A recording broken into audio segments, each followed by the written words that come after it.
You don't need to be featured on Shark Tank or have a rich uncle to get funding as a solopreneur. Most of the funding advice out there is written for startups chasing venture capital, not for someone running a one-person business who just needs a few $1,000s to grow. So let's talk about what funding actually looks like for you. First off, funding doesn't necessarily mean a loan. It's any strategy that puts capital into your business so you can invest in it, like getting new equipment, marketing, inventory, even just covering a slow month while a big invoice is still outstanding. And for solopreneurs, the options are wider than you think once you stop assuming funding means sitting across a desk from a loan officer.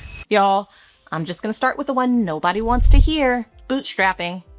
I know it's not the prettiest option, but reinvesting your own profits back into the business is still the most common way solopreneurs fund growth. It's the cheapest capital you'll ever get. There's no interest, approval process, or giving up equity. And the best part is no monthly payment hanging over your head. If you can hold off paying yourself just a little bit more this quarter to invest in a tool, course, or hire, that's funding. You might even consider selling off some things you no longer need and investing that into the business. The trade-off here is speed. Unless you're already loaded, bootstrapping can be slow.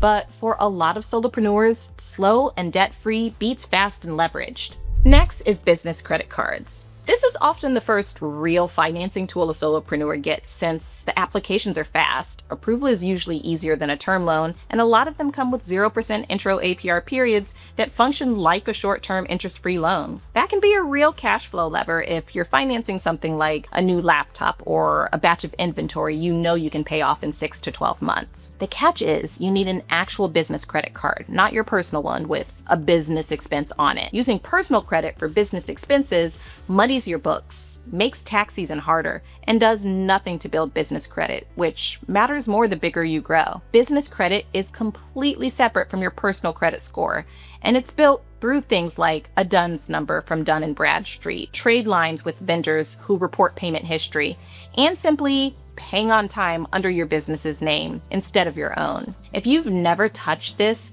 now's the time, because it's what unlocks better financing options down the line, often before you even realize you need it. Once you've got some history, a business line of credit is worth looking at. Think of it like a credit card, but usually with lower interest and higher limits. You draw what you need when you need it and pay interest only on the amount you actually use, not the full limit. That makes it a good fit for cash flow gaps, seasonal dips, or jumping on an opportunity that comes up faster than your invoices get paid. Banks and online lenders both offer these, and approval is usually easier than a traditional term loan because you're not asking for one big lump sum up front. You're asking for access. If you need more capital than a credit line offers, look at SBA microloans. These are loans up to $50,000 backed by the Small Business Administration, but issued through community lenders and nonprofits rather than big banks. There are organizations that specialize in these and are often far more solopreneur friendly than a traditional bank, especially if you're early stage, don't have years of tax returns to show, or your revenue is still inconsistent. Some of these programs also come with free mentorship or advising attached, which is worth something on its own. Now, a word of caution on revenue-based financing and merchant cash advances. You'll see these marketed hard. Quick approval, no collateral, repay a percentage of your daily sales. The effective interest rates are often brutal once you calculate them as an annual percentage, and the repayment structure, pulling from your sales every single day, can strangle your cash flow fast, especially if revenue dips right after you take one on. If you're considering one, run the actual math on total repayment versus what you're borrowing before you sign anything. Ask the lender directly what the equivalent APR is.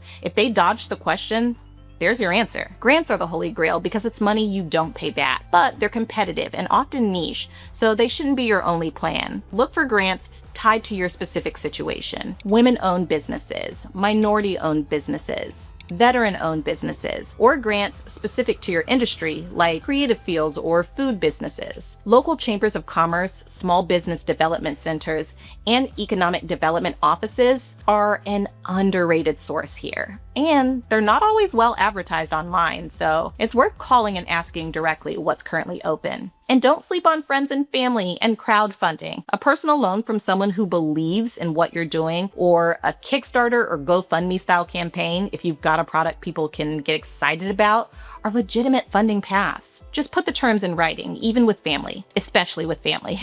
A simple agreement on repayment timeline and amount saves relationships later. Now, let's talk about everyone's favorite part, the paperwork. Lenders and grant committees want to see a business that looks like a business. A separate business bank account, lean bookkeeping, and financial statements that clearly show your revenue and expenses over time. If your business and personal finances are still tangled together in one account, that's the first thing to fix, because before you fill out any applications, you gotta get that together. It's also worth making sure your business structure, sole prop, LLC, whatever, is set up correctly to make sure that you're looking credible to a lender. That structure shows up on nearly every form you submit, and it signals how seriously you're running things. Funding for solopreneurs isn't one path, it's a toolkit. Start with what's cheapest and lowest risk, build your business credit early, even if you don't need it yet, and get your books in order before you go looking for outside money. Because clean financials are what actually get applications approved, not a great pitch. Well, a pitch matters a little. If you're still figuring out where your business stands financially before you apply for anything, that's exactly what we do. Links in the description. I'll see y'all in the next one.